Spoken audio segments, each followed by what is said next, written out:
Il n'y a rien de pire qu'une blessure au jiu-jitsu. Être nul, perdre tous tes combats à une compétition, faire de la merde sur une finale où tu perds à cause d'un avantage parce que tu as fait un truc débile, c'est pas grave. Dès le lendemain, tu peux retourner à l'entraînement, tu peux travailler ta technique, tu peux travailler ta prépa physique, tu peux taffer ton cardio, tu peux agir dessus et assez rapidement. Être blessé, tu peux plus t'entraîner, tu as mal, tu sais pas comment ni quand tu vas réussir à revenir, si tu arrives à revenir un jour, ça c'est chiant. Et ce qui est encore plus chiant, c'est de se dire que tu aurais pu éviter d'être dans cette situation-là.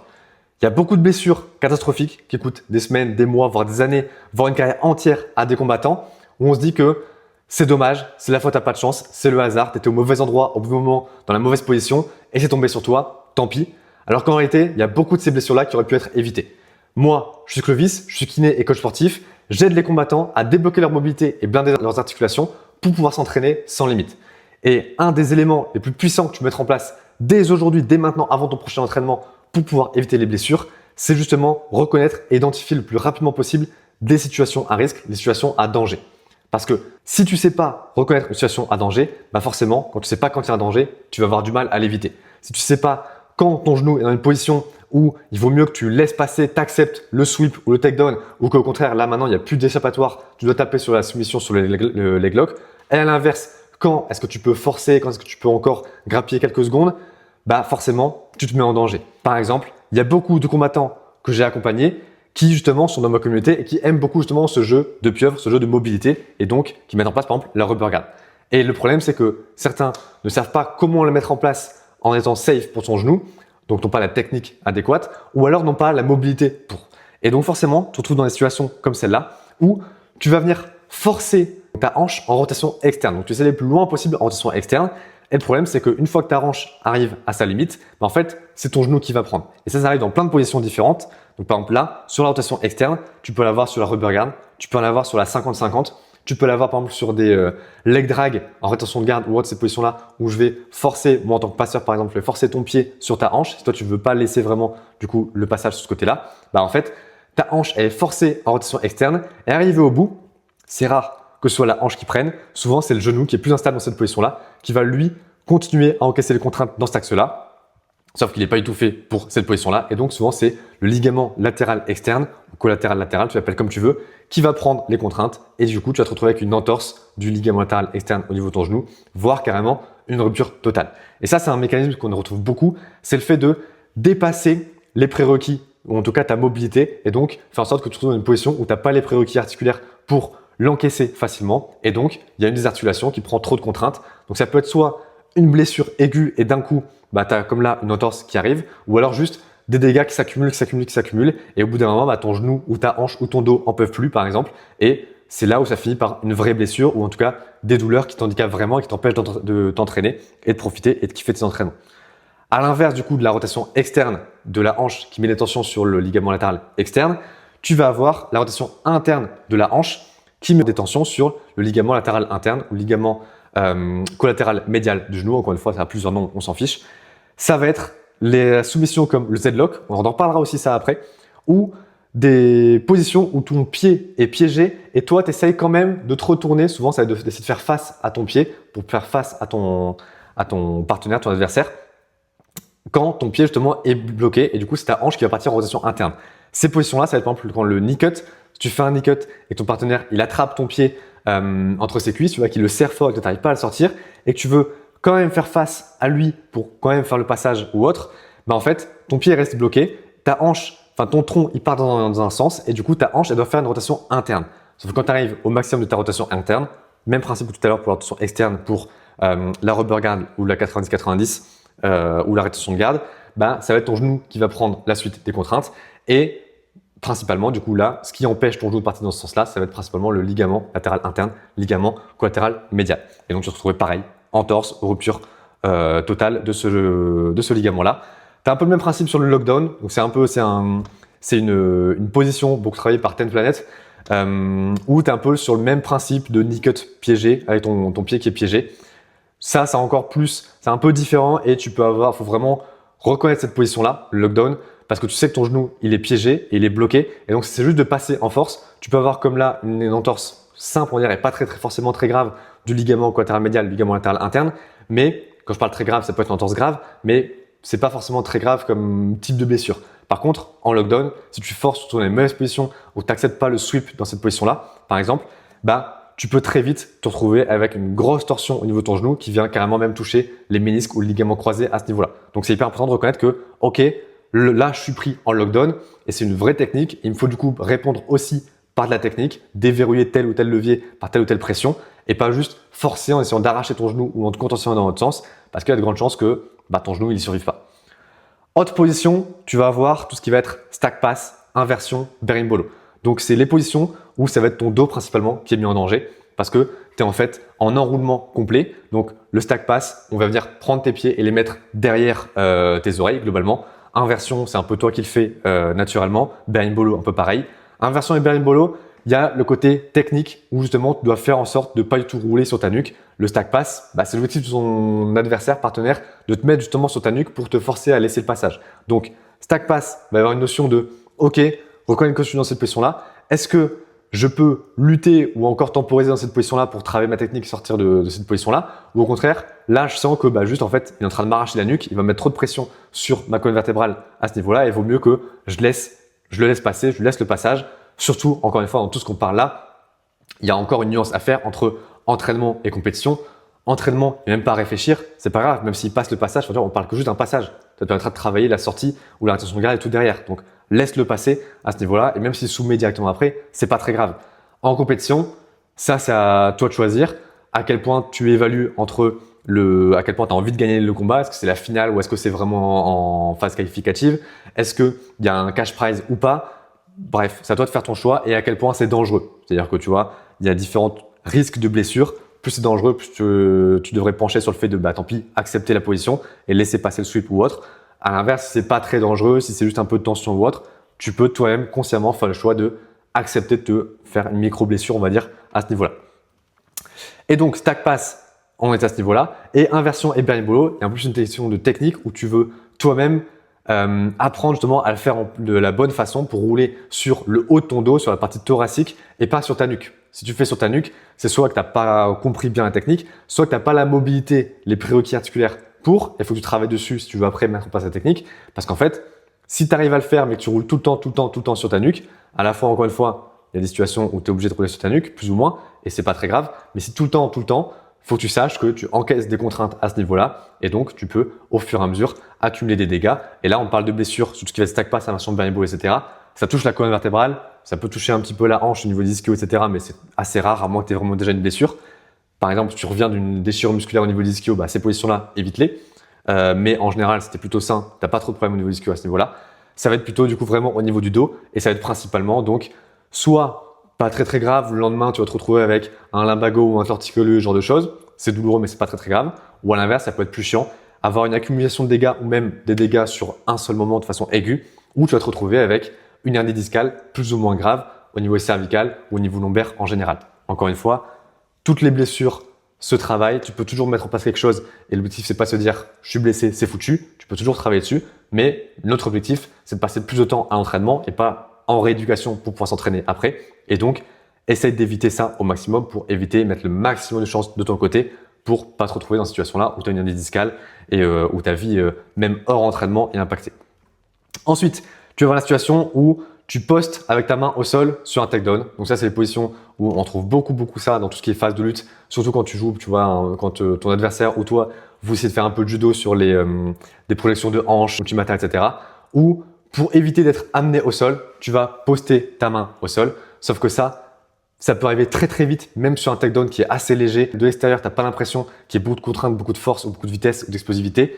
Tu postes ta main au sol et là, ton épaule, tout simplement, n'arrive pas à encaisser les contraintes. Tu te retrouves avec une luxation d'épaule pour rien. Et encore une fois, ça peut aller très vite. Ça arrive très souvent à l'entraînement ou même sans se rendre compte comme je t'ai dit tout à l'heure, de la force de l'impact. Tu as l'impression que ça passait très facilement et en fait, tu poses ta main et là, ton épaule, elle suit pas et elle saute. Et la luxation d'épaule, ça peut être très chiant pour revenir de ce type de blessure. Donc, mon conseil, encore une fois, compétition, tu fais ton choix en tant que c'est en pleine conscience, on va dire. À l'entraînement, peu importe. Et même moi, je suis coupable. Enfin, ça peut m'arriver à moi aussi, où tu dis, voilà, le takedown, c'est facile, je vais pas tomber sur ça. Je peux juste mettre ma main et ça ira. Il y a aucune force, il y a pas de danger. Et parfois, juste un angle et le poids du corps dans le mauvais angle, si tu travailles encore plus, tu fais pas ce travail spécifique au niveau des articulations dans tous ces angles spécifiques, bah en fait, ton épaule, ça saute assez rapidement. Et c'est très très chiant pour revenir derrière après tout ça. Tu vas voir tout ce qui va être mouvement sauté, jump guard. Donc, surtout la garde fermée sautée. Encore une fois, surtout l'entraînement, on fait pas ça. La garde fermée sautée où tu vas atterrir sur les genoux de ton partenaire ou ton partenaire tombe sur tes genoux à toi. Ça peut arriver aussi si tu tentes des triangles ou des clés de bras à la volée, mais c'est surtout la garde fermée où ton partenaire essaie de lancer ça. Et en fait, il fait un mini saut nul à chier et il te retombe sur les genoux. Et là, ça peut être très très vite. Tu peux t'en sortir avec rien, par chance ou par travail. Ou alors, tu peux t'en sortir avec une entorse légère au niveau des ligaments latéraux qu'on va parler tout à l'heure.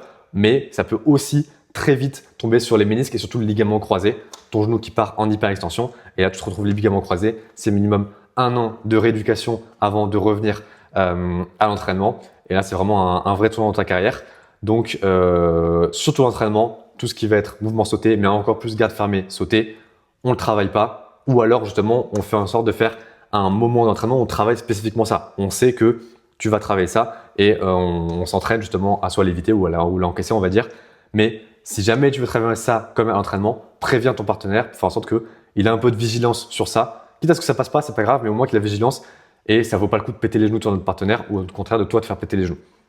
Juste pour tirer une garde fermée. En plus, ça vaut pas spécialement le coup. Et ensuite, tu vas avoir une autre catégorie qui va être les soumissions qui sont pas très connues. Par exemple, on parlait tout à l'heure de la Z-Lock. Tu vas avoir le Twister ou par exemple le Can Opener.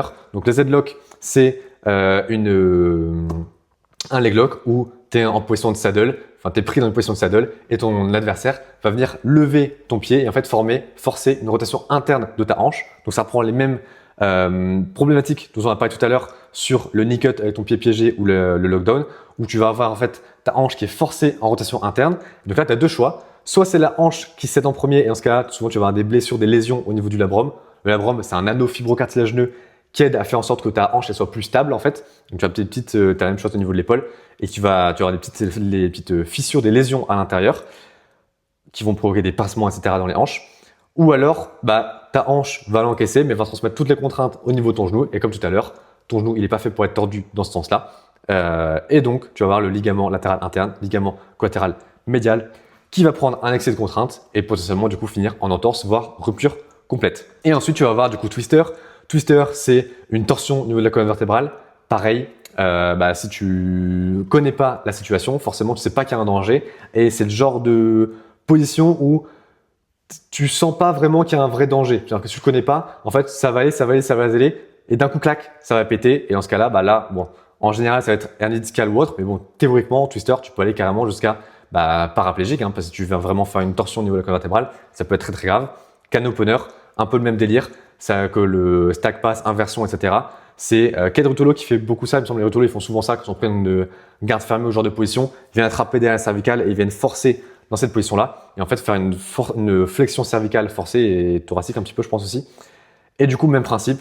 C'est le genre de position que tu dis, là, c'est un truc bullshit. Il y a rien, je vais pas taper sur ça. Un peu comme sur les trucs de pression ou autre. Et en fait, t'as rien jusqu'au moment où t'as quelque chose et tu te retrouves avec soit le lendemain, c'était de la chance, juste un gros torticolis, soit carrément une hernie discale, le genre de blessures qui, pareil, peuvent être très très chiants. Et en plus donc là, avant de revenir à la suite, c'est ce type-là, les soumissions peu connues, justement, c'est vraiment ce dont je te parlais tout à l'heure.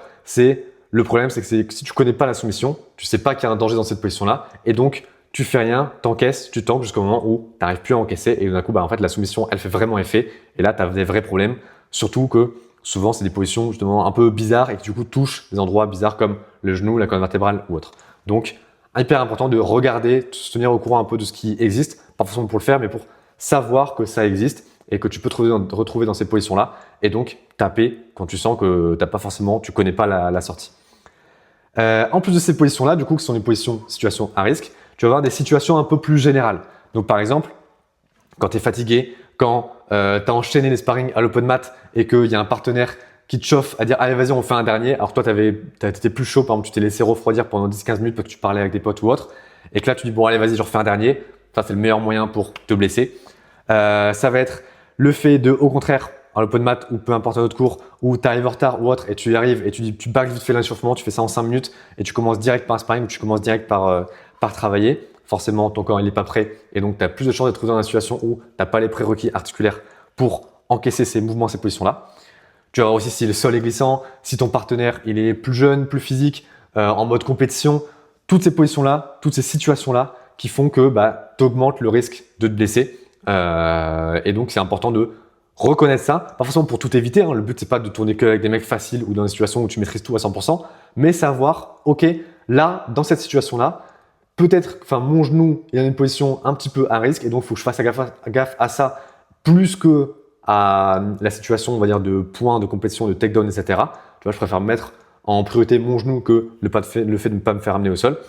Ou, comme on a dit, le côté fatigue, le côté « ok, je me sens prêt pour y aller, mais en fait, non, là, je suis plus chaud, j'ai laissé refroidir la machine, etc. » Je laisse tomber le sparring ou alors je me refais un échauffement, je fais tout ça et après je reprends. Mais tu vois, reconnaître ça pour maximiser le fait d'éviter une blessure qui pourrait être évitée et donc qui serait très dommage parce que ça peut te coûter des semaines, voire des mois sans entraînement.